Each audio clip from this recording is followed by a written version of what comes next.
नमस्ते दोस्तों। आज मैं आपके लिए लेके आया हूँ लेबर लॉ के ऊपर 15वां वीडियो लेक्चर।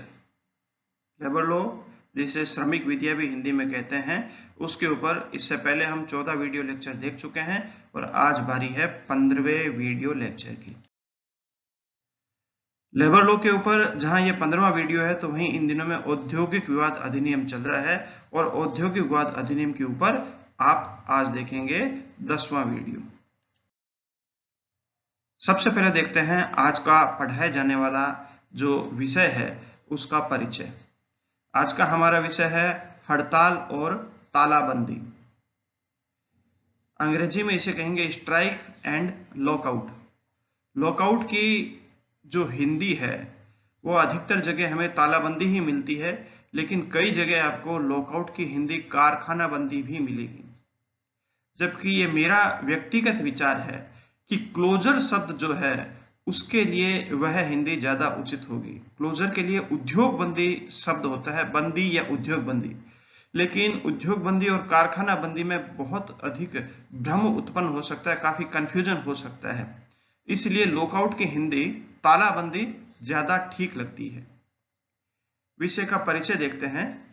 जितनी भी तरह की औद्योगिक समस्याएं हैं उनमें हड़ताल और तालाबंदी सर्वाधिक विनाशकारी परिणाम लाने वाले कार्य है। हड़ताल जहां एक तरफ श्रमिकों का हथियार है, तो वहीं तालाबंदी नियोजकों का हथियार है। दोनों अधिकार अलग अलग, दोनों अधिकार पूर्ण है और दोनों का स्वतंत्र प्रदर्शन हो सकता है।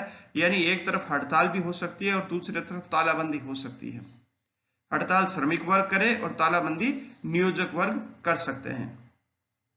दोनों का उद्योग जगत और समाज पर गंभीर असर पड़ता है और जनजीवन दोनों से ही अस्त व्यस्त हो जाता है। दोनों से राष्ट्रीय विकास और सुरक्षा पर संकट उत्पन्न हो सकता है। जन उपयोगी सेवाओं में हड़ताल और तालाबंदी को लेकर अधिक कठोरता से रोकने का प्रयास किया गया है। इसीलिए हड़ताल और तालाबंदी पर धारा 22 में प्रतिषेध लगाए गए मनाही की गई है। यहां मैं आपको एक बात और बता दूं कि धारा 22 को धारा 15 के साथ पढ़ना चाहिए और धारा 15 को मैं पहले पढ़ा चुका हूं और धारा 22 को अब पढ़ाऊंगा। तो धारा 22 के ऊपर तो आप वीडियो देखेंगे ही, लेकिन इससे पहले आप इस वीडियो को रोककर या इस वीडियो के बाद में धारा 15 के बारे में जो पहले समझाया गया है उसके ऊपर भी जरूर विचार करें। अब हम देखते हैं धारा 22 को और यहीं से विषय को प्रारंभ करते हैं। धारा 22 कहती है हड़तालों और तालाबंदियों पर प्रतिषेध, यानी सभी तरह की हड़तालों और सभी तरह की तालाबंदियों पर यह धारा प्रतिषेध करती है। इस धारा में लिखा गया है कि लोक उपयोगी सेवाओं में नियोजित कोई भी व्यक्ति, यहां शब्द देख लें, धारा 22 लोक उपयोगी सेवाओं में जो कार्य कर रहे हैं उनसे संबंधित व्यक्तियों के लिए है, सबके लिए लागू नहीं है। यानी लोक उपयोगी सेवाओं से जुड़े हुए जो पब्लिक यूटिलिटी सर्विसेज है उनमें जुड़े हुए जो व्यक्ति है उनके ऊपर ही धारा 22 लागू होती है। अन्य संविदाओं के अंदर लगे हुए हैं तो वहां धारा 22 लागू नहीं होगी।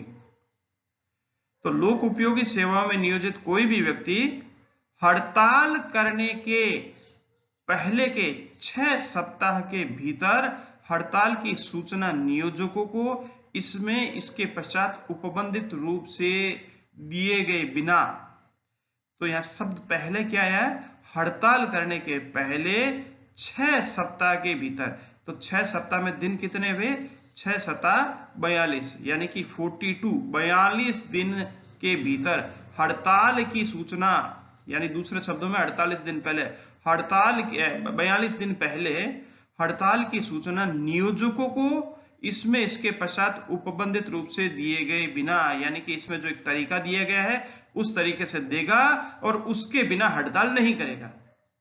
अथवा ऐसी सूचना देने के 14 दिन के भीतर या तो वह करेगा 6 सप्ताह पहले हड़ताल, नहीं तो कुछ परिस्थितियां हैं अलग अलग जब ऐसी सूचना देने के 14 दिन के भीतर हड़ताल पे नहीं जाएगा।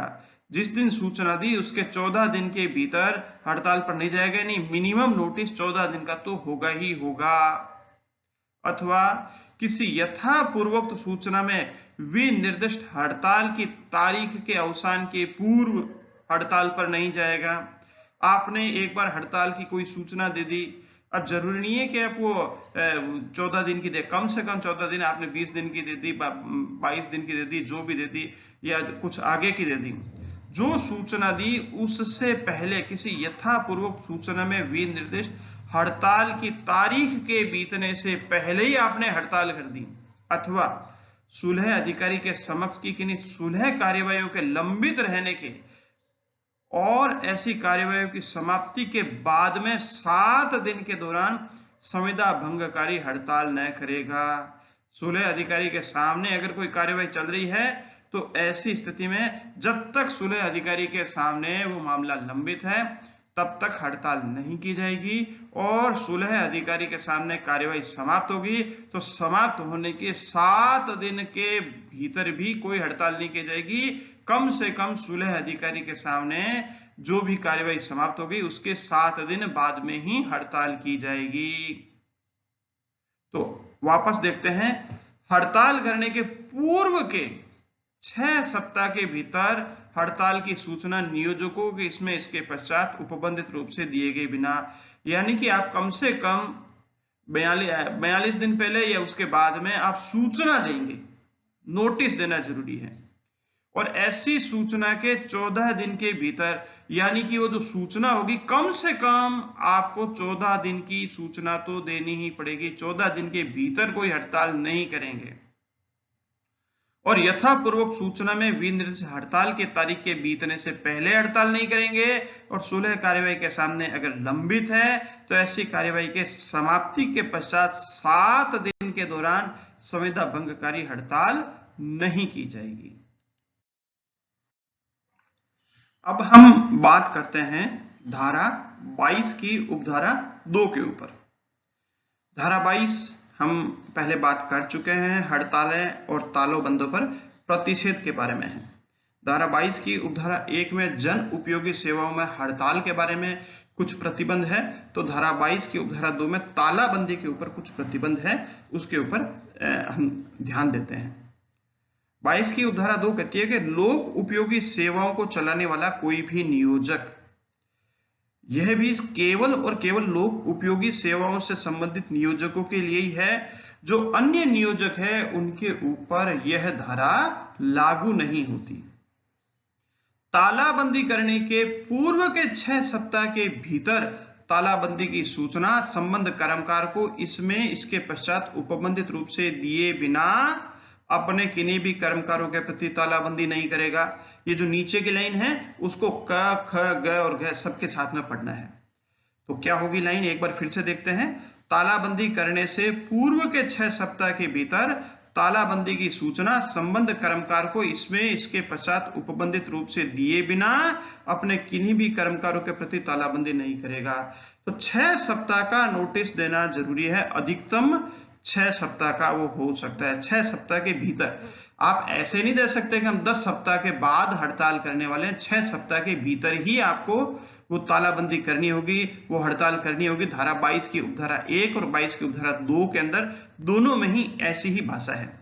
ऐसी सूचना देने के 14 दिन के भीतर अपने किन्हीं कर्मकारों के प्रति तालाबंदी नहीं करेगा, यानी कि आपने जिस दिन नोटिस दिया उसके 14 दिन के भीतर किसी भी तरह से कोई भी नोटिस नहीं देंगे।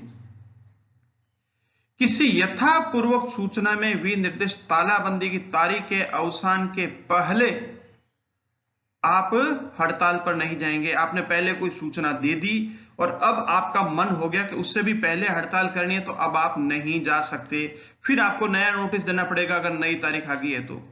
सुलह अधिकारी के समक्ष की किन्हीं सुलह कार्यवाहियों के लंबित रहने के दौरान, सुलह कार्यवाही लंबित है तब तक आप हड़ताल पर नहीं जा सकते, और ऐसी कार्यवाही जिस दिन समाप्त हो जाती है उसके भी 7 दिन के बाद तक भी आप हड़ताल पर या तालाबंदी पर नहीं जा सकते।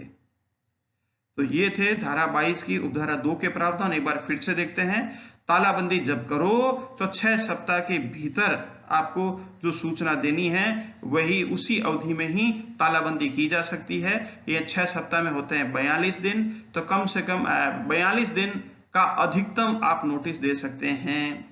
और सूचना के 14 दिन के भीतर हड़ताल हो नहीं सकती, यानी कि 2 सप्ताह में हड़ताल हो नहीं सकती, अधिकतम अवधि 6 सप्ताह है। तो आपको हड़ताल करने के लिए इफेक्टिव जो अवधि है वो केवल और केवल 4 सप्ताह की होगी। किसी यथापूर्वक सूचना में विनिर्दिष्ट तालाबंदी की तारीख के बीतने के पहले आपने एक बार कोई तालाबंदी की तारीख दे दी जो कि आज से 4 सप्ताह बाद की दी है, लेकिन अब मन आया कि हम तो 14 दिन बाद ही तालाबंदी कर सकते हैं, तो अब आप दोबारा जो 14 दिन के भीतर ही तालाबंदी करना चाहते हैं तो नहीं कर सकते। कारण आपने जो पहले नोटिस दे दिया, अब उसी तारीख को तालाबंदी हो सकती है। अगर आप तारीख बदलते हैं तो वापस नोटिस दीजिए और नोटिस देके फिर उसी प्रक्रिया को दोहराना है। सुलह अधिकारी के सामने अगर कोई कार्रवाई चल रही है तो उसके लंबित रहने के दौरान ऐसी कार्रवाई की समाप्ति के बाद 7 दिन के भीतर भी हड़ताल पर या तालाबंदी पर नहीं जाया जा सकता। अब देखते हैं धारा 22 की उपधारा 3।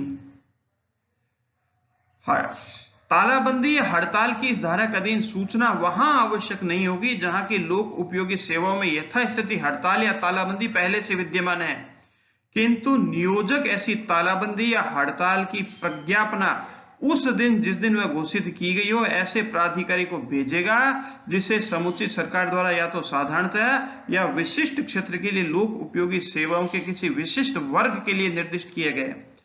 यहां सबसे महत्वपूर्ण बात है कि मजदूरों के पास में हड़ताल का अधिकार है और मालिक वर्ग जो है, नियोजक वर्ग जो है, उसके पास तालाबंदी का अधिकार है। तो तालाबंदी या हड़ताल की सूचना आवश्यक होती है, ये हम देख चुके हैं धारा 22 की उपधारा 1 और 2 में। लेकिन एक पक्ष ने हड़ताल कर दी तो अब दूसरे पक्षकार को तालाबंदी करने के लिए किसी सूचना की आवश्यकता नहीं है। दूसरा पक्षकार तालाबंदी कर सकता है, वैसे तो अपने आप ही हो जाएगी। एक पक्ष ने अगर अपनी कार्यवाही कर दी, दूसरे पक्षकार को काम मिल ही नहीं सकता, तो दूसरे को भी काम रोकना ही पड़ेगा। तो तालाबंदी या हड़ताल की अवधि के दौरान सूचना आवश्यक वहां नहीं होगी जहां की लोक उपयोगी सेवा में यथास्थिति हड़ताल या तालाबंदी पहले से विद्यमान है। अगर मजदूरों ने हड़ताल कर रखी है तो मालिक अब तालाबंदी करेंगे तो अब नोटिस की जरूरत नहीं है। इसी तरह से मालिक वर्ग ने पहले से तालाबंदी कर रखी है, अब मजदूर वर्ग वहां हड़ताल कर देते हैं तो नोटिस की आवश्यकता नहीं होगी। आगे लिखा हुआ है, किंतु नियोजक ऐसी तालाबंदी या हड़ताल की प्रज्ञापना उस दिन जिस दिन वह घोषित की गई ऐसे प्राधिकारी को भेजेगा जिसे समुचित सरकार द्वारा साधारणतः विशिष्ट क्षेत्र के लिए लोक उपयोगी सेवाओं में विशिष्ट वर्ग के लिए विनिर्दिष्ट किया गया है। नियोजक वर्ग को अगर तालाबंदी करनी है या हड़ताल के विरुद्ध तालाबंदी करनी है तो नियोजक वर्ग के लिए जरूरी है कि वह समुचित सरकार के द्वारा अधिकृत उस प्राधिकारी को एक सूचना देगा कि हम फला तारीख को तालाबंदी कर रहे हैं। हड़ताल के बारे में और तालाबंदी के बारे में एक इंटीमेशन देना पड़ेगा, एक सूचना देनी पड़ेगी, और उसके बाद में ही जो है आप हड़ताल या तालाबंदी पर जाएंगे। उपधारा 4 कहती है कि उपधारा 1 में निर्दिष्ट हड़ताल की सूचना उतने व्यक्तियों द्वारा ऐसे व्यक्ति या व्यक्तियों को और ऐसी रीति से दी जाएगी जो विहित की जाए या की जाए। यानी कि हड़ताल पर पूरा मजदूर वर्ग जा रहा है तो जरूरी नहीं है कि सभी मजदूरों की सूचना सभी मजदूरों की तरफ से ही जाए। मजदूरों की तरफ से अगर सूचना नहीं गई तो उनमें से कुछ व्यक्ति या उन व्यक्तियों के समूह के द्वारा और ऐसी रीति से सूचना दी जा सकती है जैसी समुचित सरकार तय करे। समुचित सरकार ने जिस तरह से प्रक्रिया तय कर दी उस प्रक्रिया के आधार पर और उतने व्यक्तियों के द्वारा अन्य मजदूर वर्ग का प्रतिनिधित्व करते हुए सूचना दी जा सकती है। अब देखते हैं धारा 22 की उपधारा 5 और 6 के बारे में। धारा 22 की उपधारा 5 में लिखा गया है कि उपधारा 2 में विनिर्दिष्ट तालाबंदी की सूचना ऐसी रीति से दी जाएगी जैसे विहित की जाए। समुचित सरकार इसके ऊपर नियम बना सकती है। समुचित सरकार ने जो नियम बना दिए उन नियमों की पालना करते हुए तालाबंदी की पहले एक सूचना देनी होती है। उपधारा 6 कहती है कि यदि किसी दिन नियोजक अपने द्वारा नियोजित किन्हीं व्यक्तियों से कोई ऐसी सूचनाएं जैसी उपधारा 1 में निर्दिष्ट है प्राप्त करता है, या अपने द्वारा नियोजित किन्हीं व्यक्तियों को कोई ऐसी सूचनाएं जैसी उपधारा 2 में निर्दिष्ट है देता है, तो वह उसके 5 दिन के भीतर समुचित सरकार को या ऐसे प्राधिकारी को जिसे वह सरकार विहित करे उस दिन प्राप्त की गई या दी गई ऐसी सूचनाओं की संख्या रिपोर्ट देगा। क्या कहता है? यदि किसी नियोजक अपने द्वारा नियोजित व्यक्तियों से कोई ऐसी सूचनाएं जो उपधारा 2 में निर्दिष्ट है प्राप्त करता है। उपधारा 1 में क्या कहता है? हड़ताल के बारे में। हड़ताल कौन कर सकता है? मजदूर वर्ग कर सकता है। मजदूरों को हड़ताल पर जाने से पहले एक नोटिस देते हैं जो अधिकतम 42 दिन का हो सकता है, न्यूनतम 14 दिन का हो सकता है। और किसको देता है? वह देता है नियोजक या मालिक वर्ग को देगा। मालिक वर्ग के पास में जैसे ही ऐसी सूचना मिल जाती है कि उसके मजदूर हड़ताल करने वाले हैं, तो उपधारा 6 लागू हो जाएगी। वो सूचना जैसे ही प्राप्त करेगा, अपने द्वारा नियोजित किन्हीं व्यक्तियों को ऐसी सूचनाएं उपधारा 2 में निर्दिष्ट है अगर वह लेता है, तो वह उसके 5 दिन के भीतर समुचित सरकार को या उसके प्राधिकारी को जिससे वह सरकार विहित करे उस दिन प्राप्त की गई या दी गई ऐसी सूचना की रिपोर्ट करेगा। जैसे ही मजदूरों ने उसे नोटिस दे दिया कि हम हड़ताल पर जाने वाले हैं, नोटिस जिस दिन नियोजक वर्ग को प्राप्त हुआ उसके 5 दिन के भीतर समुचित सरकार द्वारा अधिकृत उस प्राधिकारी को सूचना दी जाएगी कि हमारे कारखाने के अंदर हमारे नियोजित जो भी मजदूर वर्ग है वह हड़ताल पर जाने वाले हैं, उसकी हमें सूचना यानी कि नोटिस मिल चुका है। जिस दिन नोटिस मिलेगा उसके 5 दिन के भीतर समुचित सरकार के प्राधिकारी को उसकी सूचना नियोजक वर्ग के द्वारा देनी होगी। अब देखते हैं इस धारा 22 के ऊपर कुछ महत्वपूर्ण बातें हैं, उसके ऊपर एक बार फिर से। इस अधिनियम की धारा 22 हड़ताल और तालाबंदी दोनों पर प्रतिबंध लगाती है और यह धारा लोक उपयोगी सेवाओं से संबंधित है। अधिनियम की धारा 22 में हड़ताल और तालाबंदी पर पूर्ण प्रतिबंध नहीं है, बल्कि इससे पहले कुछ औपचारिकताओं का पालन जरूरी कर दिया गया है। जन उपयोगी सेवाओं से संबंधित व्यक्ति पूर्व सूचना देकर और धारा 22 की उपधारा 1, उपधारा 4 और उपधारा 6 की शर्तों की पूर्ति के बाद में ही हड़ताल पर जा सकता है। और यह शर्तें केवल जन उपयोगी सेवाओं पर ही है, अन्य सेवाओं पर इसका कोई प्रभाव नहीं है, यह हम पहले देख चुके हैं। तो हड़ताल पर जाना है या तालाबंदी जाना है तो ये सिर्फ लोक उपयोगी सेवाओं से संबंधित धारा 22 के प्रावधान लागू होंगे और अन्य सेवाओं के ऊपर धारा 22 के प्रावधान लागू नहीं होंगे, यानी नोटिस और की अनिवार्यता नहीं है। हड़ताल और तालाबंदी इसमें पूरी तरह से प्रतिबंध नहीं है, बल्कि कुछ औपचारिकताओं का पालन जरूरी कर दिया गया है। क्या है औपचारिकता? सबसे पहले तो धारा 22 की उपधारा 1 में जो दी गई है कि नोटिस कितनी अवधि का होगा, नोटिस किस तरीके से दिया जाएगा और नोटिस देने के बाद में समुचित सरकार जो है वह क्या कार्यवाही करेगी, उसके ऊपर जो प्रावधान है वह लागू हो जाएंगे। और फिर से बता दें, ये शर्तें केवल जन उपयोगी सेवाओं से संबंधित जो श्रमिक है उनमें ही लागू होता है, अन्य सभी श्रमिकों के ऊपर इस तरह के कोई प्रावधान लागू नहीं होंगे। कुछ केसेस है उनके ऊपर विचार करते हैं। बकिंघम एवं कर्नाटक कंपनी लिमिटेड बनाम उसके कर्मकार का केस है, यह 1953 का आया था। इसमें लिखा बिना नोटिस बहुसंख्यक कर्मकार द्वारा की गई कुछ घंटों की हड़ताल भी अवैध होगी। अगर आपने 1 घंटे भी हड़ताल करी है, 2 घंटे भी हड़ताल करी है या कुछ घंटों की हड़ताल भी करी है, ऐसी हड़ताल अवैध मानी जाएगी। और अवैध जब हड़ताल हो जाती है तो उस अवधि के दौरान का वेतन मजदूरों को नहीं मिलता। इसी तरह से एक और केस है प्रबंधक ईसोर्प मिल्स लिमिटेड बनाम श्रम न्यायालय का, यह 2008 का मामला है। हड़ताल से पहले नोटिस देना धारा 22 के अंतर्गत बाध्यकारी प्रावधान है, इसीलिए पश्चातवर्ती नोटिस से अवैध हड़ताल को वैध नहीं किया जा सकता। नोटिस पहले देना है, लेकिन आप किसी कारण से पहले हड़ताल पर चले गए, अब आप खाना पूर्ति के लिए बाद में नोटिस देते हैं तो ऐसा नोटिस अवैध माना जाएगा, और जब नोटिस अवैध है तो हड़ताल भी अवैध हो जाएगी। ऐसी अवैध हड़ताल को अब आप बाद के नोटिस से वैध कर ही नहीं सकते, और अवैध हड़ताल के दौरान मैं आपको बता चुका हूं वेतन का कोई हक होता ही नहीं है। कोलियारी मजदूर कांग्रेस बनाम वीर भूमि कोल कंपनी का केस है 1952 का। उसमें कहा मजदूरों की यह दलाल मान्य नहीं होगी कि हड़ताल की उत्प्रेरणा नियोजकों द्वारा दी गई, इसलिए वे धारा 22 के दायित्व से मुक्त है। भले ही मालिक वर्ग ने उकसाया हो हड़ताल करने के लिए, फिर भी अगर आपको हड़ताल पर जाना है तो नोटिस तो देना पड़ेगा, और नोटिस देने के साथ धारा 22 की जो शर्तें हैं उसके पालन करनी होगी। उसके बाद में ही आप मजदूर वर्ग जो है वह हड़ताल पर जा सकते हैं। इसी तरह से एक और केस है बिहार राज्य बनाम देवदास झा का 1958 का। इसमें कहा नियोजकों और कर्मकारों के बीच ऐसी कोई संविदा हो ही नहीं सकती कि मजदूर हड़ताल पर नहीं जाएंगे, और अगर ऐसी संविदा होती भी है तो उसे अवैध माना जाएगा। कारण यह है हड़ताल पर जाना विरोध प्रकट करने जैसा है। विरोध प्रकट करना किसी व्यक्ति का मूल अधिकार है, वाक और अभिव्यक्ति की स्वतंत्रता का अधिकार। तो ऐसे अधिकार पर पहले से प्रतिबंध लग ही नहीं सकते।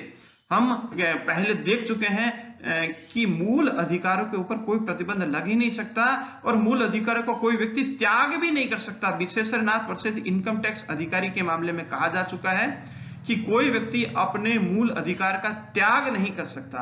तो ऐसी आप कोई संविदा, कोई कॉन्ट्रैक्ट मालिक वर्ग के साथ कर ही नहीं सकते कि मजदूर हड़ताल पर कभी नहीं जाएंगे। स्वदेशी इंडस्ट्रीज लिमिटेड बनाम उसके कर्मकार गण का केस है 1960 का। इसमें लिखा कि धारा 22 में लिखे कोई व्यक्ति से तात्पर्य कोई कर्मकार से है, क्योंकि धारा 22 में लिखा हुआ है कोई व्यक्ति, और खासकर 22 के उपधारा 1 में कोई व्यक्ति, यहां मतलब है कोई कर्मकार हड़ताल पर जाने से पहले वो नोटिस देगा। मदुरई जिला कोऑपरेटिव बनाम कारखाना निरीक्षक मदुरई का केस है 1981 का। उच्चतम न्यायालय ने इसके ऊपर निर्णय दिया कि बिना नोटिस की हड़ताल अवैध है। अवैध हड़ताल में मजदूरी संबंधी वाद को निरस्त कर दिया जाएगा।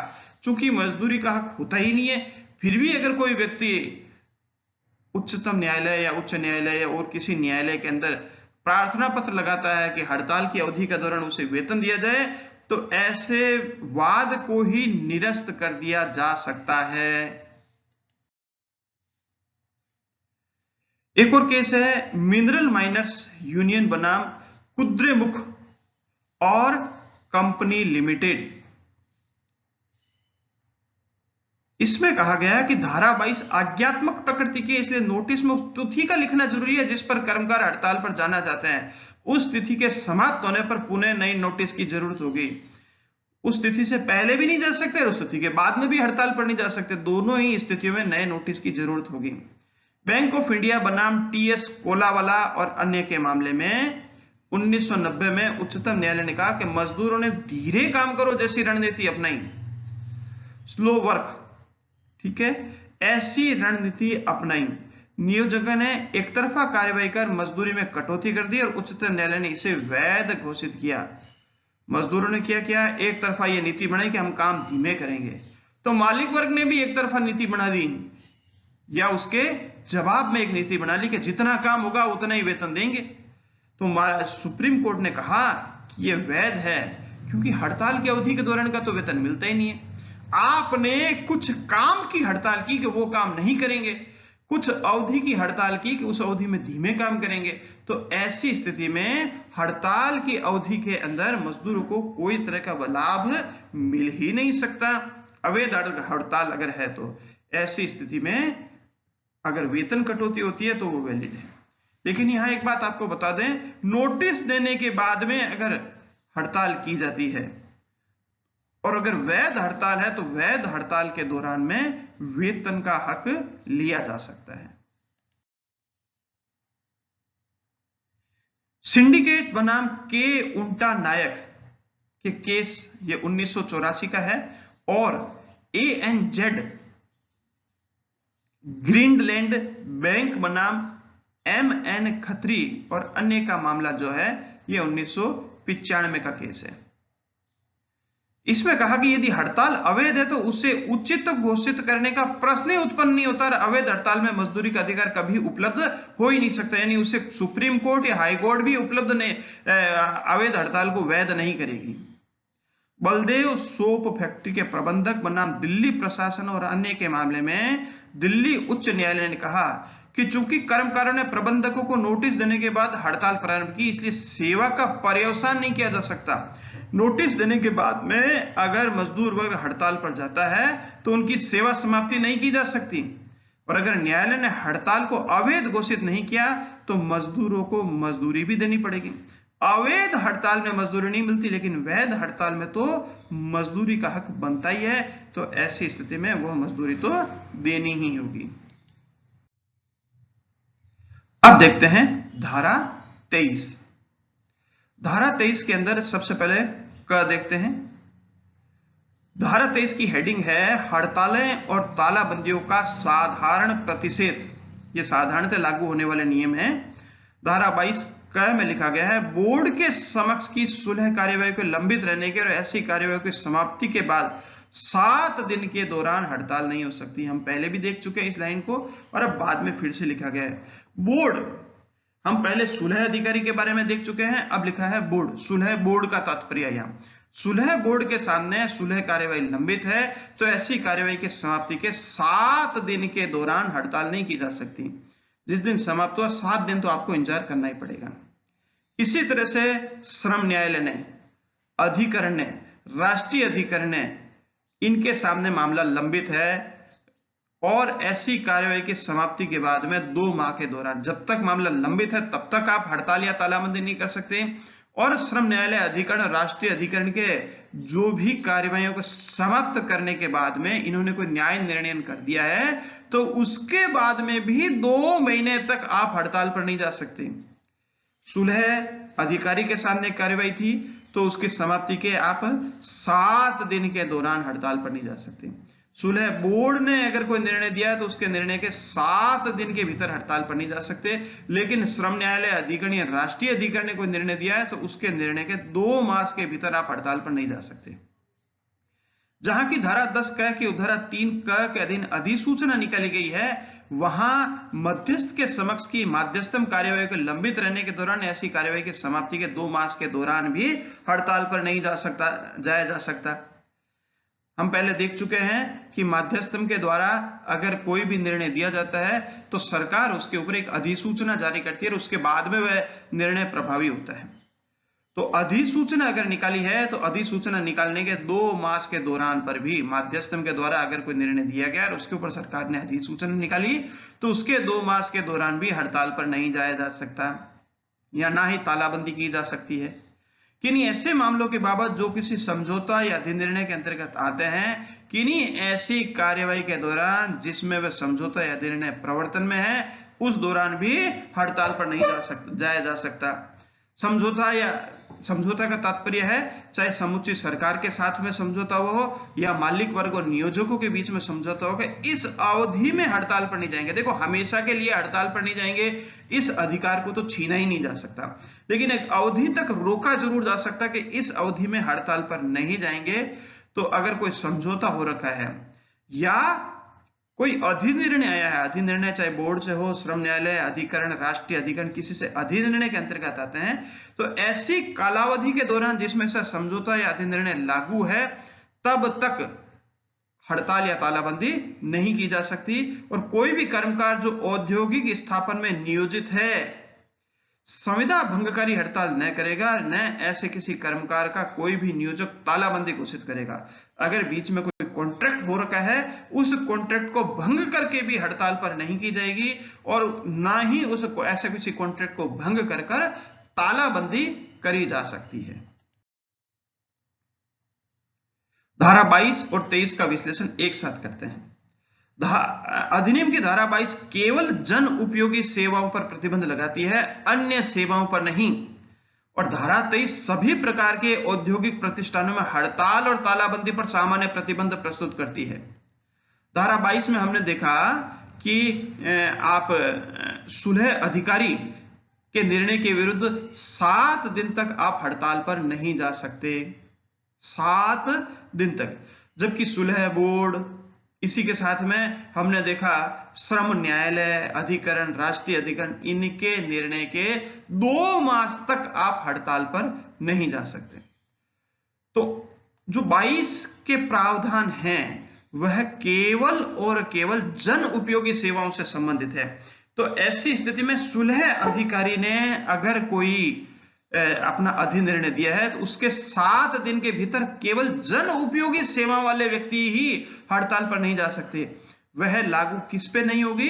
जो जन उपयोगी सेवाओं से संबंधित नहीं है। लेकिन धारा 23 तो सब पे लागू होती है। धारा 23 ने तो कहा है कि अगर कोई सुलह बोर्ड है या कोई श्रम न्यायालय है या अधिकरण है या राष्ट्रीय अधिकरण है तो उनके निर्णय के 2 मास के भीतर आप हड़ताल पर या तालाबंदी पर नहीं जा सकते। इस तरह से धारा 23 अधिक व्यापक है। धारा 23 समझौता अधिकारी के सामने चल रही समझौता कार्यवाही के लंबित रहने तक हड़ताल और तालाबंदी पर प्रतिबंध लगाती है, जबकि धारा 22 में इस प्रकार के उपबंध समाहित नहीं है। धारा 22 में समझौता अधिकारी के सामने लंबित रहने के नहीं, केवल समाप्ति के बारे में लिखा गया है कि समाप्त होने के बाद में आप 7 दिन तक हड़ताल पर नहीं जा सकते। धारा 22 में हड़ताल और तालाबंदी से पहले नोटिस देने का प्रावधान है, जबकि धारा 23 में किसी नोटिस की आवश्यकता ही नहीं है। कुछ नहीं लिखा हुआ नोटिस की। अगर अन्य सेवाएं हैं जो लोक उपयोगी सेवाओं से संबंधित नहीं है, वो तो केवल यह कहता है कि आप 2 मास तक इंतजार कर लीजिए, उसके बाद में हड़ताल पर जा सकते हैं। ऐसे प्रतिष्ठानों में नोटिस देने की आवश्यकता नहीं है जो जन उपयोगी सेवाओं में सम्मिलित नहीं किए गए हैं। अतः ऐसे औद्योगिक प्रतिष्ठानों में अचानक हड़ताल एवं तालाबंदी पर किसी तरह का कोई प्रतिबंध नहीं लगाया गया है। जो जन उपयोगी सेवाओं में नहीं है, वहां ऐसे औद्योगिक प्रतिष्ठानों में अचानक हड़ताल और अचानक तालाबंदी दोनों ही करी जा सकती है। धारा 24 में लिखा गया अवैध हड़तालें और तालाबंदियां। अवैध किसे कहते हैं वो हम पहले देख चुके हैं। धारा जन उपयोगी सेवाओं से संबंधित अगर कोई प्रतिष्ठान है तो वहां हड़ताल या तालाबंदी से पहले धारा 22 के अंतर्गत एक नोटिस की प्रक्रिया पूरी करनी होगी। इसी तरह से धारा 23 के अंतर्गत अन्य हड़तालों के ऊपर कुछ प्रावधान है वो लागू होते हैं। अगर आपने उनका पालन नहीं किया तो ऐसी हड़तालें अवैध कहलाती है। उसी से संबंधित धारा 24 है। यदि हड़ताल या तालाबंदी धारा 22 या धारा 23 के उल्लंघन में प्रारंभ की गई है या घोषित की गई है तब वो अवैध होगी, अथवा धारा 10 की उपधारा 3 के अधीन या धारा 10 क की उपधारा 4 क के अधीन दिए गए आदेश के उल्लंघन में चालू रखी गई है तो भी वह अवैध होगी।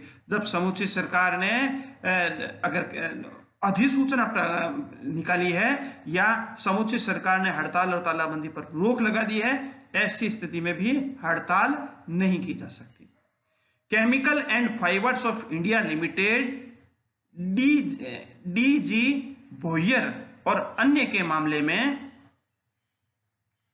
माफ कीजिएगा, ये कैसे chemical and fibres of India बनाम ली डी जी भोइबर और अन्य का मामला है 1975 का उच्चतम न्यायालय का।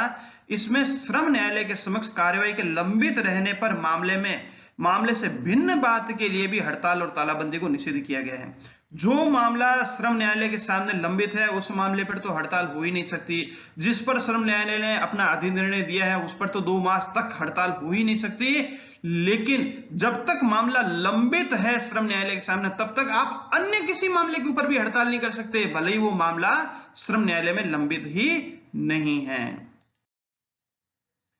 धारा 24 की उपधारा 2 कहती है कि जहां की कोई हड़ताल या तालाबंदी किसी औद्योगिक विवाद के अनुसरण में पहले से ही प्रारंभ हो चुकी है, हड़ताल या तालाबंदी चालू हो चुकी है और बोर्ड, मध्यस्थ, श्रम न्यायालय, अधिकरण, राष्ट्रीय अधिकरण को विवाद निर्देशित करने के समय विद्यमान है, वहां ऐसी हड़ताल या तालाबंदी का चालू रखना अवैध नहीं किया जाएगा, समझा जाएगा। यानी कि जब एक तरफ हड़ताल चल रही है और उसी विषय के ऊपर अब मामला बोर्ड, मध्यस्थ, श्रम न्यायालय, अधिकरण या राष्ट्रीय अधिकरण के पास भी आ गया है, अब आया है, हड़ताल पहले हो गई है, तालाबंदी पहले हो गई है और बाद में वह मामला बोर्ड, मध्यस्थ, श्रम न्यायालय के सामने आया, तब ऐसी स्थिति में हड़ताल या तालाबंदी का चालू रखना अवैध नहीं होगा। लेकिन एक बार बोर्ड मध्यस्थ या अधिकरण के सामने कार्यवाही शुरू हो गई, अब हड़ताल पर नहीं कर सकते, लेकिन पहले से हड़ताल चालू है उसके ऊपर कोई रोक नहीं है। परंतु यह तब जबकि ऐसी हड़ताल या तालाबंदी अपने प्रारंभ के समय इस अधिनियम के उपबंधों के उल्लंघन में नहीं रही हो और उसका चालू रखा जाना धारा 10 की उपधारा 3 के अधीन, धारा 10 क की उपधारा 4 क के अधीन प्रतिष्ठित न किया गया हो। लेकिन यहां यह ध्यान रखना है कि जो हड़ताल पहले से चल रही है बोर्ड मध्यस्थ या श्रम न्यायालय या अधिकरण के सामने, वह जो हड़ताल पहले से चल रही है वह हड़ताल पहले से अवैध नहीं होनी चाहिए। अगर पहले से ही अवैध है तो ऐसी स्थिति में धारा 24 की उपधारा 2 लागू ही नहीं होगी। पहले से अवैध कैसे हो सकती है? अगर धारा 22 की जो शर्तें हैं उनके पालन के बिना या धारा 23 में जो शर्तें हैं उनके पालन के बिना ही हड़ताल कर दी गई है तो पहले से ही अवैध है। तो ऐसी स्थिति में अब भले ही उसमें बोर्ड मध्यस्थ श्रम न्यायालय के सामने मामला आए, उस हड़ताल को वैध नहीं माना जाएगा।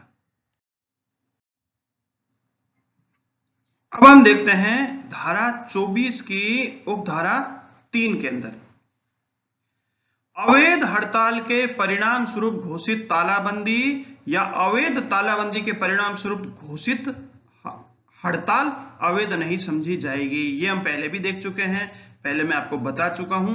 एक तरफ मजदूरों ने अवैध हड़ताल कर दी और उसके परिणाम स्वरूप अब मालिक वर्ग ने तालाबंदी कर दी, तो ऐसी तालाबंदी अवैध नहीं होगी, हड़ताल अवश्य अवैध हो सकती है। इसी तरह से हम दूसरा इसका तस्वीर का रुख है वो भी देख लेते हैं। पहले नियोजक वर्ग ने अवैध तालाबंदी कर दी, धारा 22 और 23 की शर्त के उल्लंघन में तालाबंदी कर दी और उसके परिणाम स्वरूप बाद में मजदूरों ने हड़ताल घोषित कर दी। तो ऐसी स्थिति में बाद में जो मजदूरों ने हड़ताल की है वह अवैध नहीं समझी जाएगी, क्योंकि बाद में जो कार्रवाई कर रहा है वो मजबूरी में कर रहा है, उसके पास कोई काम भी नहीं है। लेकिन जो पहले अवैध हड़ताल करता है या अवैध तालाबंदी करता है वह दोषी होगा। रामकृष्ण आयरन फाउंड्री हावड़ा बनाम उसके कर्मकारगण का मामला है 1954 का। श्रम अपीलेट अधिकरण ने इसमें निर्णय दिया है कि अवैध हड़ताल को निम्न 2 भागों में बांटा जा सकता है। अवैध किंतु न्यायोचित हड़ताल। कुछ हड़तालें अवैध होती है लेकिन न्यायोचित होती है। कैसे? नोटिस नहीं दिया, इसके कारण अवैध है, लेकिन जो उनका आधार है हड़ताल करने का वह उचित लगता है कि उचित कारण से वह हड़ताल पर है। दूसरा अवैध किंतु अन्यायोचित। अवैध इसलिए है क्योंकि उन्होंने नोटिस नहीं दिया और अन्यायोचित कारण भी उचित नहीं है। बिना किसी ढंग के कारण के, बिना किसी विधिपूर्ण कारण के अगर हड़ताल की गई है तो ऐसी हड़ताल को अन्यायोचित हड़ताल की श्रेणी में मानेंगे। क्रॉम्पटन ग्रीव्स लिमिटेड बनाम उसके कर्मकारगण का मामला है 1978 का। इसमें कहा कि कोई हड़ताल युक्ति संगत, उचित अथवा वैध है अथवा नहीं है। तथ्य का प्रश्न है, तथ्यों के आधार पर ही पता चलेगा कि वह युक्ति संगत है या नहीं है, उचित है या नहीं है और वैध है या नहीं है। वैध का तो मापदंड हमारे पास धारा 22 और धारा 23 है और युक्ति संगत और उचित का आधार इस धारा में नहीं है, वो तो सब तथ्य और परिस्थितियों को देखने से ही पता चलेगा। परंतु यदि हड़ताल के दौरान शारीरिक बल या हिंसा का प्रयोग किया गया है तो श्रमिक हड़ताल की अवधि के दौरान मजदूरी का हकदार नहीं होगा, क्योंकि हड़ताल के दौरान जब भी शारीरिक बल या हिंसा का प्रयोग कर लिया जाता है तो ऐसी हड़ताल को अवैध माना जाता है। अवैध हड़ताल में तो मजदूरी मिलती नहीं है, ये हम बार बार देख चुके हैं। Buckingham and Karnataka mills limited बनाम उसके कर्मकारगण का 1953 का मामला है। सुप्रीम कोर्ट ने कहा कि यदि हड़ताल उचित है तो किसी कर्मकार को अवैध हड़ताल में भाग लेने के नाम पर पदच्युत नहीं किया जा सकता, उसे हटाया नहीं जा सकता इस आधार पर कि वह अवैध हड़ताल में भाग ले रहा है। हड़ताल अगर उचित है, कारण उचित है, लेकिन अवैध क्यों है? नोटिस की कमी या धारा 22 और 23 की शर्तों के उल्लंघन में हड़ताल की गई, अवैध हो सकती है, लेकिन उचित आधार है तो उस हड़ताल में भाग लेने के नाम पर मालिक पदच्युत नहीं करेगा, केवल वेतन कटौती कर सकता है। राजकीय सेवाओं में चले जाने पर इन सभी नियमों के अतिरिक्त अन्य नियमों का भी पालन करना पड़ता है जो तत्समय प्रवर्तन हो। धारा 22 और 23 के प्रावधान सभी मजदूर वर्ग पर लागू होते हैं, लेकिन अगर आपकी सरकारी नौकरी है, मजदूर वर्ग की है, मालिक वर्ग भी अगर सरकार से संबंधित नियोजक है तो उनके ऊपर जो सरकारी दूसरे नियम है वे भी लागू होंगे। जो सेवा नियम आते हैं, सेवा नियमों की जो शर्तें हैं वे सभी लागू हो जाएंगी, उन्हें भी जरूर ध्यान रखना है। हड़ताल पर जाना मूल अधिकार नहीं है, परंतु राजकीय सेवा का व्यक्ति भी हड़ताल कर सकता है। हड़ताल पर जाना कोई मूल अधिकार नहीं है, इसलिए चाहे गवर्नमेंट सर्वेंट हो वह भी हड़ताल पर जा ही सकता है। हाँ, उसे कुछ विशेष नियमों का पालन करना पड़ेगा, ये बात जरूर है। HAL Hindustan aeronauticals limited employees union बनाम पीठासीन अधिकारी और अन्य का मामला 1996 का। अवैध हड़ताल के परिणाम स्वरूप यदि तालाबंदी कर दी जाती है तब भी हड़ताल अवधि का वेतन का कोई हक नहीं बनता। भले अवैध हड़ताल के बाद तालाबंदी कर दी है तो तालाबंदी तो वैध है, हड़ताल अवैध है, तो ऐसी स्थिति में उस हड़ताल अवधि का वेतन नहीं लिया जा सकता। अब देखते हैं धारा 25, अवैध हड़तालों और तालाबंदियों के लिए वित्तीय सहायता का प्रतिषेध। कोई भी व्यक्ति किसी अवैध हड़ताल या तालाबंदी को प्रत्यक्षतः अग्रसर करने या उसका समर्थन करने में किसी धन या व्यय या उपयोजन जानते हुए नहीं करेगा। इसके आवश्यक तत्वों को देखते हैं। नंबर 1, अवैध हड़ताल या अवैध तालाबंदी है, उसमें वित्तीय सहायता किसी भी रूप में कोई व्यक्ति नहीं करेगा। उसका शर्त क्या है? सबसे पहले धन या व्यय लगाया है किसी व्यक्ति ने, धन लगाना जरूरी है। अगर धन नहीं लगाया उसने या कुछ खर्च नहीं किया गया है तब धारा लागू नहीं होगी, क्योंकि धारा 25 केवल वित्तीय सहायता का प्रतिषेध करती है। लेकिन आपने कोई अन्य तरह की सहायता की है तो वह धारा 25 के दायरे में नहीं आती। जो हड़ताल पर बैठे हैं, आप उनके लिए खाना पहुंचाते हैं, आप उनके लिए पानी की व्यवस्था करते हैं, दरी लगाते हैं। दरी लगाना तो वित्तीय सहायता फिर भी हो सकता है, लेकिन खाना पहुंचाना और पानी पहुंचाना यह वित्तीय सहायता की श्रेणी में सामान्यतः नहीं आता, अगर आप अपने घर से या उनके घर से ला रहे हैं। लेकिन यही आप होटल से लाके उनके लिए व्यवस्था कर रहे हैं सबके लिए, वह वित्तीय सहायता की श्रेणी में आ सकता है। किसी अवैध हड़ताल या तालाबंदी के प्रत्यक्ष अग्रसर करने में धन का व्यय करना या लगाना, एकदम प्रत्यक्ष लग रहा है कि जो खर्चा किया जा रहा है उसका उद्देश्य यही है कि हड़ताल या तालाबंदी चालू रहे, कंटिन्यू रहे।